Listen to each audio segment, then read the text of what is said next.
What's been up? WTFWOTW. With Rudy Roo. I want to talk about you a little more. Okay. So I want to know, how old were you when you discovered the first of your passions? Oh, so actually, when I discovered the first of my passions, I was probably 3. No bullshit. I remember these things because they're so pivotal in my life. Bob Ross on Oh, PBS. yes. He was painting happy little trees, and I was like, I want to paint. And I went hard on my mom. Like, I want to paint, I want to paint, I want to paint. So I used to like watercolor or whatever. And I was like, no, I want to paint like him. And she bought me an easel. And then I was painting happy little trees. And then coincidentally, in that same little era, I discovered another passion, which was saving potcakes or strays, as potcakes is what Bahamians call strays. Stray Because dog? there were strays in general. Oh, A cat had given birth to a litter behind our washing machine, and I kept hearing these noises, and we went and we saved them. And the poor little babies, they were missing eyeballs and all kinds of things, but they were so beautiful, and I wanted to love them. And my bitch ass mom was like, I have an allergy to all things, so we couldn't keep them, but we found homes for them. The one specifically whose eye was the most like fucked up, that was my favorite, and he was the most loving. He only had one eye. It's beautiful. you only need one eye Beautiful. to The love. one eye he had was gorgeous too. At 4, I discovered photography when I went to Miami to visit family, and I had a disposable camera, and I took a photo at an angle, and I was like, oh my God. So then I just went around taking pictures of everything. And actually my grandfather gave me my very first film camera. Fucking beautiful, because he really believed in me. I told you, grandpa was the GOAT. Yeah. I still have the very first oil painting I ever did. I was 7 years old. When this woman saw me outside cursing, I was like, fuck you, niggas, whoop, whoop, whoop. And she came outside and went, what are you doing? And I was like, what do you do? And she was like, you're not even supposed to be talking to strangers. And I was like, and you talking to me? She's like, do you want to come inside and paint? And I was like, what? She opened her door a little bit, and I saw inside, and I was like, fuck yeah, that shit looks crazy. So I went in, and she was 72. Her name was Miss Emma. And she taught me to paint objective abstract. So she had a vase with flowers on the table, and she was her painting looked way better than mine. But mine, I did it. I still have it if you want to see it. I do. Oh, wow. That's cute. I was 7. You painted that at 7? Yes. What the fuck? You're so irritating. Because she was standing next to me. I mean, she had her easel up and her thing, and I literally was mimicking her every stroke. And then there were times where I had visible frustrations, because mine looks nothing like hers, by the way. And she explained to me, it's not supposed to look like mine. This is your artistic expression. This is how you move and how you work. And oh God, she means so much to me. So I came back the next summer, and she had passed. So I went to her door, and I was like super excited to get my paint lessons on. And her daughter had come outside, Jewish. And her daughter come outside and went, oh, you must be Briana. And I was like, what? And she goes, I'm so sorry. And she gave me my painting. Oh, Sorry, that's so emotional. that's okay. She gave me my painting, but that means so much to my life, because that woman literally just took some random little black kid in from across the courtyard and gave me a whole summer's worth of art lessons. And they weren't just art lessons, they were lessons about life. Yeah. And the fact that she made sure that her daughter gave me my work, that was dope. It's really dope. It's always a Jewish lady, by the way, who takes me in as her protege, because I have another woman. She's still with us, thankfully. She's in her 90s now, and she took me in too, but she was with the shit. She was like, listen here, little nigga, I fucks with you the long way. No, she keeps it funky. Okay. Oh. She's something else, bruh. She is something else. She'd be like, she found my artwork through an inmate, someone in prison, because I used to work on a board, Families United for Prison Reform, right? We were trying to overturn the 3 strikes law in California, because they were literally giving people life sentences for dime sacks and dub sacks. She was talking to an inmate, because I told you she with the shit, and he was a very talented artist, and I guess he had found me through somebody, through one of the inmates I fuck with. and he sent me some artwork of Mary to give to her. And then he was like, yo, your artwork's actually really dope. I want you to meet this person. So I met with her and she put on my very first official art show in her gallery. Dope. It was amazing. And she just, it's always a Jewish lady, like I said, which makes sense because I drink gin and I like egg whites in my cocktails like an old fancy rich white bitch. Okay. You've been very open about your drug use and being homeless as a youth. Yeah. Can you tell me about the exact moment you knew your rock bottom was over? Still not over? Oh. Oh. Oh my God. I only laugh because that term rock bottom has always rubbed me the wrong way. Some fucking idiot told my idiot mother, you gotta let her hit rock bottom. Right. Yeah.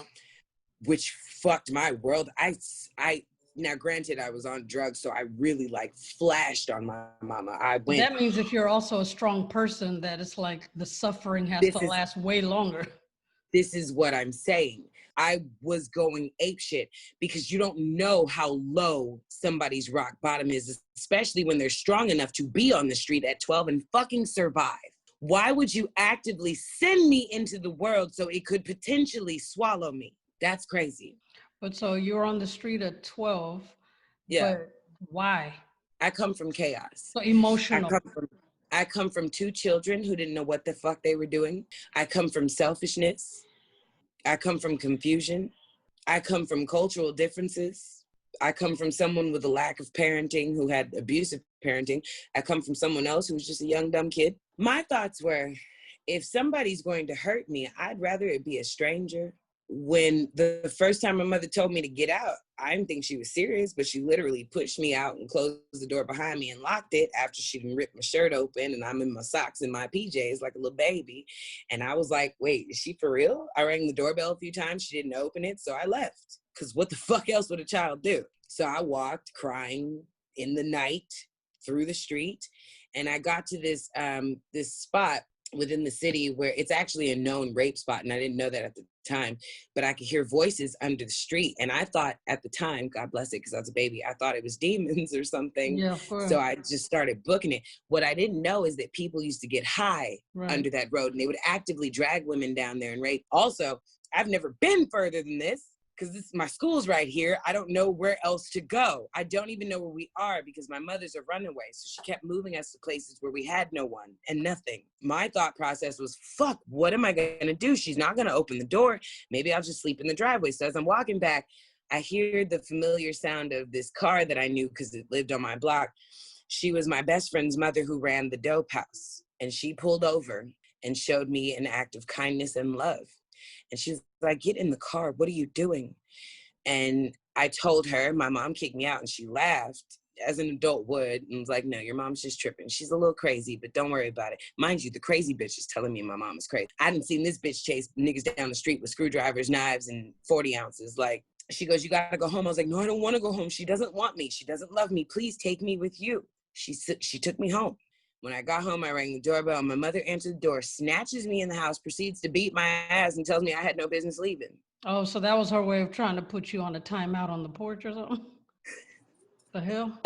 And then you opened it back up, and she was like, oh, shit. Mm-hmm. What the fuck? I don't think I ever recovered. Just let me go live with somebody who loves me. Like, why won't you let me go? But also you push me away every chance you get. I didn't grow up with hugs and kisses. I didn't grow up with affirmations. I didn't grow up with none of that. I grew up with, you stupid bitch.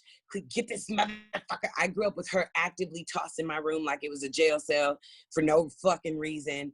I'm not here to bash my mother or nothing. She knows what mistakes she made.